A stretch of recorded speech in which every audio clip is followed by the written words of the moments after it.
नमस्कार मित्रांनो, तिसरी बाजूमध्ये आपलं स्वागत आहे. एक असा मृतदेह ज्याचे शिरधरा वेगळे होते. शरीर पूर्णपणे जळून कोळसा झाले होते. पोलीस म्हणतात केस सॉल्व्ह झाली. मारेकरी गजाआड आहेत.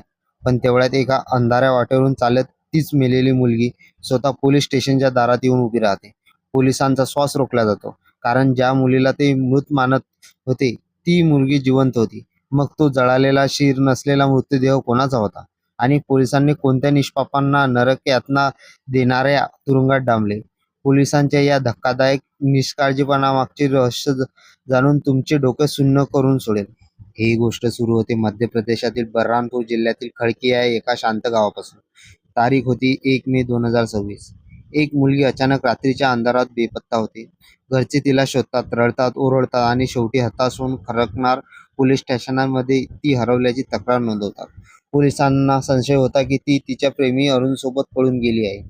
पण खरा सस्पेन्स त्याच्या ठीक 10 दिवसानंतर सुरू होतो, जेव्हा सीमा ओलांडून महाराष्ट्रातील जळगाव जामोद जंगलात असे काहीतरी सापडते जे पाहून काळजाचा थरकाप उडेल. जळगाव जामोदची शांतता चिरत पोलिसांच्या गाड्या धावतात. एका झुडपात एक मृतदेह पडलेला होता.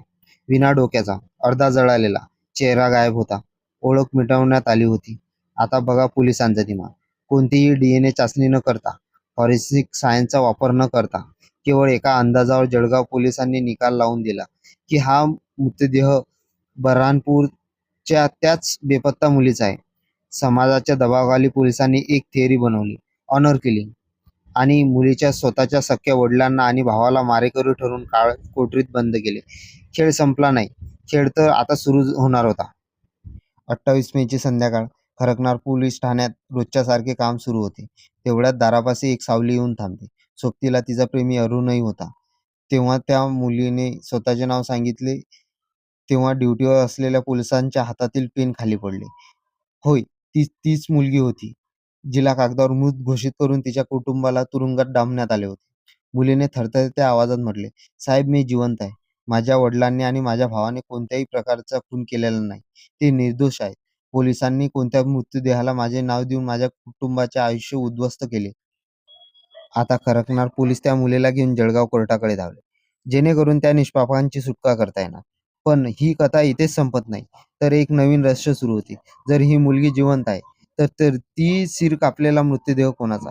तिला कोणी मारले? तिचा खरा मारेकरी कोण? कोणत्या अंधारात लपून बसला आहे? पोलिसांच्या या डोळे झाकून केलेल्या तपासावर तुमचे मत काय आहे? या दोषी पोलिसांना शिक्षा झाली पाहिजेत का? तुमच्या विचार कमेंटमध्ये नक्की सांगा. या मिस्ट्रीला शेअर करा.